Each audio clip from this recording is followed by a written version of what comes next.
Welcome to steno dictation. Dictation 5 second बाद शुरू होगा। स्टार्ट।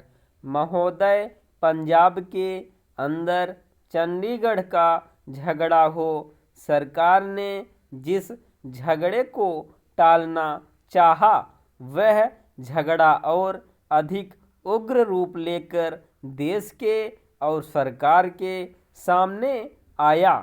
इसलिए मैं चाहूँगा कि इस सरकार को आगे के लिए यह परंपरा डालनी चाहिए कि जब भी इस प्रकार के कोई प्रश्न आए तो उन प्रश्नों पर दृढ़ता से विचार किया जाए और तत्काल उनका समाधान किया जाए। वर्षों तक उन प्रश्नों को लटकते छोड़ लोगों की आपस में संघर्ष का अवसर नहीं देना चाहिए। मैं आपसे निवेदन कर रहा हूं कि केंद्रीकरण के समर्थक हैं वे भी राष्ट्रीयकरण को साध्य नहीं मानते।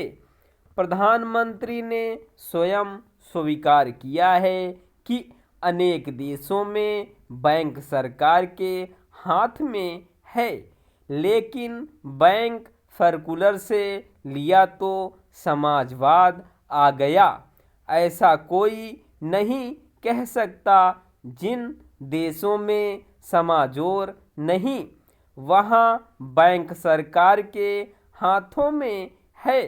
फ्रांस में समाजवाद नहीं है, सरकार ने भी लिए और ऑस्ट्रेलिया में बैंक सरकार ने लिए थे, लेकिन बैंक कर्मचारियों के आंदोलन के फलस्वरूप चुनाव में जब नई सरकार बनी तो बैंकों का राष्ट्रीयकरण समाप्त अवधि नहीं है और राष्ट्रीयकरण पड़ा।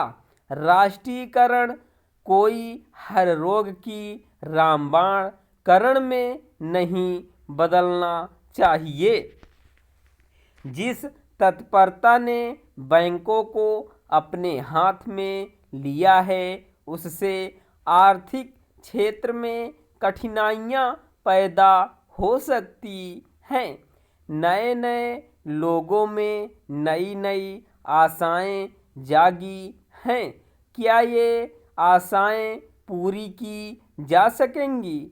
अगर ये आशाएं पूरी नहीं की गईं तो उनके परिणाम भयंकर होंगे। सहकारिता के क्षेत्र में हमने लोगों में नई आशाएं जगाई हैं। हमारा तंत्र उसको पूरा कर पा रहा है। समाजवाद मात्र इरादा नहीं है, इरादे अच्छे हो सकते हैं, नेक हो सकते हैं, लेकिन जिस मशीनरी के द्वारा, जिस तंत्र के द्वारा वह इरादे व्यवहार में लाने हैं, अगर वह मशीनरी भ्रष्ट है, अगर वह तंत्र अक्षम है, अगर जनता के प्रति उनके हृदय में सहानुभूति नहीं है तो फिर राष्ट्रीयकरण भी सहकारिता की तरह से एक बदनाम चीज हो जाएगी। सरकार बहुत से कारखाने चला रही है, कुछ अच्छे चल रहे हैं, कुछ बुरे चल रहे हैं, लेकिन कारखाने चलाने के लिए, सरकारी संस्थाएं चलाने के लिए जैसे आदमी हमें चाहिए वैसे आदमी तैयार करने का हमने प्रयत्न नहीं किया है। सार्वजनिक उद्योगों को सफल करना सरल नहीं होता। स्टॉप।